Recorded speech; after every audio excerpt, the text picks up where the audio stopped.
नमस्कार, आप देख रहे हैं टॉप 10 हिंदी न्यूज। मैं हूं कुमार चौधरी। आइए जानते हैं आज 2 जुलाई की 10 बड़ी खबरें। संसद सत्र के छठे दिन राष्ट्रपति के अभिभाषण पर लोकसभा में 13 घंटे चर्चा हुई। सुबह 11 बजे से शुरू हुई कार्यवाही मध्य रात्रि 12 बजे तक चली। इस दौरान नेता प्रतिपक्ष राहुल गांधी ने मोदी सरकार और भाजपा को 20 से ज़्यादा मुद्दों पर घेरा। उन्होंने हिंदू, अग्निवीर, किसान, मणिपुर, नीट, बेरोजगारी, नोटबंदी, जीएसटी, एमएसपी, हिंसा, भय, धर्म, अयोध्या, गुजरात, जम्मू कश्मीर, लद्दाख, अडानी अंबानी, प्रधानमंत्री और स्पीकर की चर्चा की। लोकसभा में राष्ट्रपति के अभिभाषण पर बोलते हुए राहुल गांधी ने कहा कि हमारे सभी महापुरुषों ने अहिंसा और भय खत्म करने की बात की है, लेकिन जो लोग खुद को हिंदू कहते हैं वे केवल हिंसा, नफरत और असत्य की बात करते हैं। राहुल गांधी के इस बयान पर कई प्रतिक्रियाएं आई है। उनकी बहन प्रियंका गांधी ने कहा कि उनका भाई कभी हिंदुओं का अपमान नहीं कर सकता, बल्कि उन्होंने बीजेपी नेताओं के बारे में बोला था। इस पर पीएम मोदी ने कहा, पूरे हिंदू समाज को हिंसक कहना गलत है। राहुल गांधी ने कहा, केवल पीएम मोदी और बीजेपी हिंदू नहीं है। इस पर अमित शाह ने कहा, करोड़ों लोग खुद को हिंदू कहते हैं, क्या वे सभी लोग हिंसक हैं? राहुल को माफी मांगनी चाहिए। वहीं बीजेपी अध्यक्ष जेपी नड्डा ने राहुल गांधी पर झूठ बोलने और हिंदुओं के प्रति घृणा फैलाने का आरोप लगाया और उनसे माफी मांगने की मांग की। केंद्रीय मंत्री जी किशन रेड्डी ने भी राहुल गांधी के बयान की निंदा करते हुए कहा, आज हिंदुत्व की वजह से ही लोकतंत्र और शांति है। उन्होंने जनता से अपील की कि ऐसे लोगों से संभल कर रहे हैं। केंद्रीय गृह मंत्री अमित शाह ने भी राहुल गांधी के भाषण पर आपत्ति जताई और स्पीकर ओम बिरला से अनुरोध किया कि नेता प्रतिपक्ष के बयान का सत्यापन किया जाए। स्पीकर ने इस अनुरोध को स्वीकार कर लिया है। पीएम मोदी संसद में आज धन्यवाद प्रस्ताव पर देंगे जवाब। संसद सत्र का आज 7वां दिन है। पीएम नरेंद्र मोदी आज लोकसभा में धन्यवाद प्रस्ताव पर जवाब देंगे। इससे पहले सोमवार को राहुल गांधी ने नेता विपक्ष के तौर पर पहला भाषण दिया था।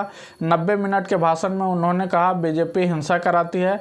जो लोग अपने आप को हिंदू कहते हैं वह 24 घंटे हिंसा करते हैं। इस बयान पर सदन के अंदर और बाहर जमकर हंगामा हुआ।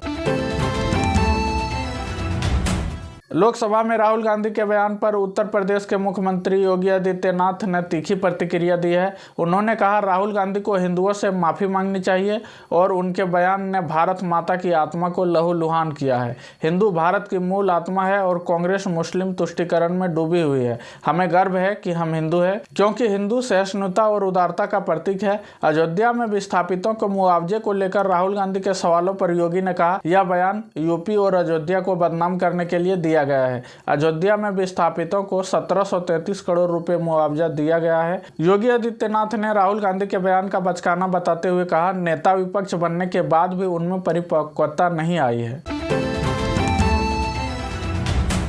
मानहानि मामले में मेघा पाटकर को 5 महीने की सजा, 10 साल का जुर्माना। दिल्ली की साकेत कोर्ट ने प्रसिद्ध सामाजिक कार्यकर्ता मेघा पाटकर को मानहानि मामले में 5 महीने के साधारण कारावास की सजा सुनाई है। कोर्ट ने मेघा पर 10 लाख का जुर्माना भी लगाया है और जुर्माने की राशि बीके सक्सेना को देने का निर्देश दिया है। इसके साथ ही कोर्ट ने उम्र का हवाला देने वाली दलील को खारिज कर दिया है। मेघा ने कहा कि हम अदालत के फैसले को चुनौती देंगे।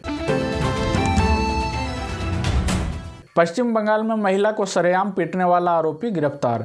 पश्चिम बंगाल के उत्तरी दिनाजपुर में महिला और पुरुष को सड़क पर बेरहमी से पीटने वाला आरोपी तजमुल हक उर्फ जेसीबी को इस्लामपुर पुलिस ने गिरफ्तार कर लिया है। गिरफ्तारी के बाद आरोपी को मेडिकल के लिए अस्पताल ले जाया गया। इसके बाद उसे ACJM कोर्ट इस्लामपुर में पेश किया जाएगा। आरोपी द्वारा 2 लोगों को पीटने की वीडियो वायरल होने के बाद बवाल मचा हुआ है। दिल्ली शराब नीति मामले में सीबीआई की गिरफ्तारी के खिलाफ सीएम अरविंद केजरीवाल ने हाईकोर्ट का रुख किया है। उन्होंने गिरफ्तारी समेत 3 दिनों की सीबीआई हिरासत के फैसलों को चुनौती दी। सीबीआई ने केजरीवाल को 26 जून को गिरफ्तार किया था। इसके बाद कोर्ट ने उन्हें 3 दिनों की सीबीआई रिमांड पर भेज दिया था। 29 जून को रिमांड खत्म होने पर कोर्ट ने उन्हें 12 जुलाई तक 14 दिनों की न्यायिक हिरासत में भेज दिया है। इस पर केजरीवाल हाईकोर्ट पहुंचे हैं। राज्यसभा में विपक्ष के नेता मल्लिकार्जुन खड़गे ने कहा कि सभी शिक्षण संस्थानों पर आरएसएस का कब्जा है। आरएसएस की विचारधारा देश के लिए खतरनाक है। ये मैं नहीं कह रहा हूँ, सरदार पटेल ने भी यही कहा था कि आरएसएस ने गोडसे को उस्काकर महात्मा गांधी की हत्या कराई। आरएसएस मनुवादी है। मैं अपने बयान पर कायम रहूंगा। इस पर उपसभापति जगदीप धनखड़ ने कहा है कि आपकी टिप्पणियां रिकॉर्ड में नहीं जाएगी, इन्हें हटाया जा रहा है। 3 नए आपराधिक कानूनों पर एआईएमआईएम सुप्रीमो असदुद्दीन ओवैसी ने कहा है कि इस कानून से यह सरकार किसी को भी आतंकवादी घोषित कर सकती है। यह कानून यूएपीए से खतरनाक है। यूएपीए में अगर किसी की पुलिस हिरासत बढ़ानी है तो डीएसपी रैंक का अधिकारी कोर्ट में याचिका दायर देता है कि हम उन्हें हिरासत में क्यों लेना चाह रहे हैं। यहाँ पर उसकी ज़रूरत भी नहीं है। इसमें बहुत सारी ऐसी चीज़ें हैं जिसका गलत इस्तेमाल दलितों, आदिवासियों व मुसलमानों पर है।